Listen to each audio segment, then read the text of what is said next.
Siguro binati na kamo hiton rason o pagrason kung may ada na pakiana. For example, kay ano nga kinbuhat mo itsugad hiton? Kay aset a karuyag. Kay ano nga kinato ka hiton nga dapit? Kay karuyag kuman. Kay ano nga ibinutos mo itiya? Maaram ka man nga sikat lat hiya, kilalat iya ngaran, pero oray mat niya kakayahan, iton pagbuhat, iton nga posisyon, kay asa ta karuyag. Danay pa nga ni hostile nga kuan, baton ano, waray gala buutay, asa mata karuyag. May dapat usang nga linya nga naging kausa hiton pagkamatay hin milyones nga mga kabataan, mga infants. Iton nga linya nga akon lawas, akon karuyag, akon lawas, akon desisyon. My body, my choice. My body, my decision. Milyones na nga kabataan, ito namatay tungod abortion. Iton nga rason. Siguro ada kitahin kahimtang nga gintatagan hin sobra nga importansya iton kalugaringon. Kalugaringon nga karuyag, kalugaringon nga plano, kalugaringon nga panghuna-huna, kalugaringon nga solusyon. Gin-glorify iton kalugaringon. Amo ini nga pananaw, iton aton makikita, didahan aton siyahan nga pagbasa, kan hadi akas. Kinadaan na amanaragna, nga nagsumata iya nga mangaro hiya hintigaman, hikang han Diyos. Kay nakadahiyain makuring nga kahimtang, may ada kataragman nga na atubang hanyagin hadian, hadi akas. Kay an iya anyaw, maging hadian, kapartianay han bugos nga Israel, nga amon Northern Kingdom, nakipag sarabot hin iba nga mga nasod, nga nira plano ira aatakihon, nga susulungon nira, nga sasakupon, ana south part han Israel, an Huda.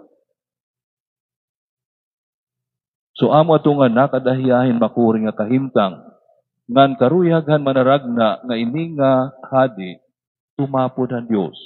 Ini nga hadi mamiling in assurance, tikang han Diyos, nga diri mapupukan ang ginhadian han Huda, diri mapupukan ang Jerusalem. Nasring an hadi, diri ako mangangaro intigaman, diri ko pagsasarihan ang Diyos. Daw sugad hin pagpahayag inihin usang nga tao nga nadiri hiya, nga piriton itong Diyos in pag-ugop ha iya.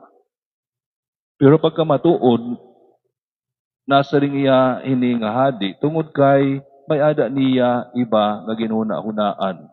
May ada niya plano, may ada niya ginuhuna-hunaan nga solusyon.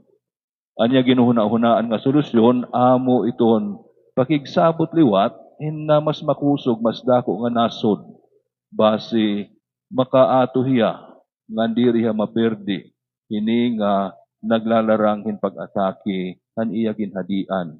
So ani ang solusyon, kung pwersa hira, kinahanglan magin mas dako ako nga pwersa, base diri ako pagdaugon.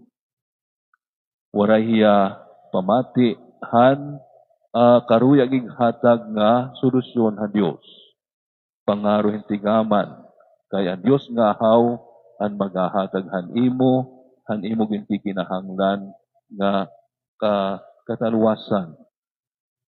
Ngan kapag matuod tungod kay iya ginsunod an iya kalugaringon nga karuyagon, iya kalugaringon nga plano, an nasod nga iya pinakisabutan, Eventually, amo liwat ato ang nasod na nagsakop kan iya ginhadian. Among awa nasod nga nagperde ka iya. Susuga din yan pananaw ni Akas. Importante, iton akon kalugaringon, iton akon larang, iton akon plano. Amo hiya, iton mga kasulbar, iton akon kamutangan. Mayada iba nga pananaw nga iginpapahayag, didahan naton ikaduha nga pagbasa ni San Pablo. Si San Pablo, maaram hiya nga tao. Siring niya, nag-aram nga niya kung usahan mga mag-upay nga mga magturut dohan balaod kan Israel. Usahiya kumbaga nga dako nga pagkatao. Pero niya pagpakilala niya kalugaringon, siring niya, usa ako nga surugoon ni Kristo. Kung kay ano ginbubuhat niya, an iya ginbubuhatin pagpasangyawan maupay nga sumat, ang rason diri tungod kay amot ak karuyag, amot ak plano, amot ak pakita nga importante. Aniya rason tungod kay ginpili ako ni Kristo base maging apostol. Pero singo gintawag hiya base ipadara in pagpasangyaw han maupay nga sumat. Usa nga tawo nga maaram han santos na kasuratan. Usa nga tawo nga kilalahan iya siguro naton training para maging maupay nga magwaradi. Pero niya pagpakilala niya kalugaringon, waray pagpasidungog han iya kalugaringon. Usa ako nga surugoon ni Kristo nga nagbubuhat ako, ito na akong ginbubuhat tungod kay ginsugo ako, tungod kay ginpili ngan ginpadara ako ni Kristo. So, ang pinaka-importante ha iya, diri ang kalugaringon, diri ang iya karuyagon, kundi Kristo, man ang bisyon ay ginhatag na iya ni Kristo, amo ang iya ginbubuhat. Didahan Ebanghelyo, kitaon naton si San Jose. May ada niya plano, ti arabot niya kasal nga ni Maria. Siguro nagplaplano hiyahin usa nga mamingaw, nga simple nga kinabuhi, kaupo ni Maria, nga nanira magiging anak o magiging mga anak. Pero nagkamay-ada hing komplikasyon. Naibaroan ni Maria nga burod na hiya, halarangan ng Espiritu Santo. Ngan Jose, siguro di maintindihan kung ano ini nga panhinabo, pero sa nga Ebanghelyo, naglarang hiyahin pagbulag kan Maria inhilumla. Kay nadiri yan pagpakaalo kan Maria, kay matadong hiya nga tao. Pwede unta hiya mag-isog tungod kay pwede hiya maguna-huna nga waray pagin matinumano ni Maria kan iraging kasabutan. Kay sinayuran na hi Maria karog sigon practically mag-asawa na hira. Waray pa ang kulang nala an ira paglungon. Pero nahibaruan nga burod na hi Maria, nga maaram Jose, nga diri iya anak, ini nga ginbuburod ni Maria. So pwede iya mag-isog ngan iya igdeklara publiko nga tatalikuran niya ini nga iraging kasabutan. Sugad-sugad iton a public nga pag-divorce kan Maria. Pero ang iya ginbuhat sa niya, ang iya plano, bubuhaton niya pagpahirayo, hinhilom, base diri may nga dahil itong kaarawdan ni Maria.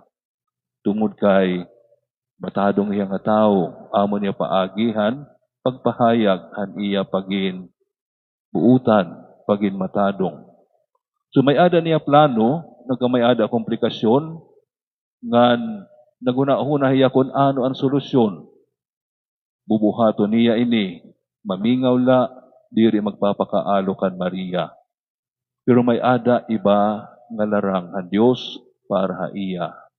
Ang larang han Dios amo nga iya karawato ni Maria, nga iya asawa, ngan iya pangaranan ang bata nga Jesus. Pero sigon nga karawato niya ang katungdanan, inpagin pinakaamay ni Jesus. So may ada niya kalugaringon nga plano.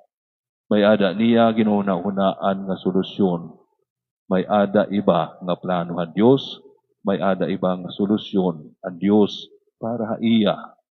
Ngan ginpili ni Jose ang pagin masinugtanon. Sanglit pagmata ni Jose, gintuman niya ani ginsugo iya ang anghel ang Ginoo. Waray pag-glorify ang kalugaringon, waray pag-glorify ang iya kalugaringon nga larang, ang iya plano, ang iya una-una, ang iya ginsunod, ang plano ng Diyos, ang karuyag ng Diyos. So, kikitaon naton din ito ibang itong mga pagbase ng adlaw, inusang pananaw.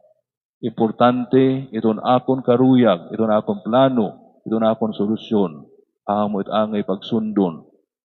Mayada pananaw, ipapahayag ni San Pablo, usa ako nga surugoon ni Kristo, itong iya kapuruton, itong iya pagpili, iya pagpadara, amot masusunod din niya akon. Kung amo liwat ini ang ginpapakita ni San Jose, mayada niya plano, mayada niya solusyon, iya ginsunod ang plano ngan larang ang Diyos. Iba, magkaiba nga perspektibo itong kinabuhi, magkaiba nga pitad nga ginrepresentar aton, itong aton mga pagbase ng Domingo. Pero maaram kita nga iton panahon, iton Pasko, na hinabo tungod kay may ada mga tao, may importante haira, iton kaburuton iton Diyos, iton pagsunod, iton kaburuton iton Diyos. Si Maria, iini ako nga oripon han Ginoo, matuman din niya akon, sumala han imo pulong. Ginbuhat ni Jose, ani ginsugo ha iya han anghel han Ginoo. Tungod hini nga mga tao nga masinugtanon, tungod hini nga mga tao nga diri ging glorify ang ira kalugaringon, kundi nakilala han pagin labaw han Dios, han ira plano, han ira mga larang, han ira solusyon, na hinabo ang misteryo, ang kahimong nga tao, ang aton Ginoo. Tungod iton mga tao, nga iton ira ging glorify, amo iton Dios, na hinabo ang misteryo, ang inkarnasyon.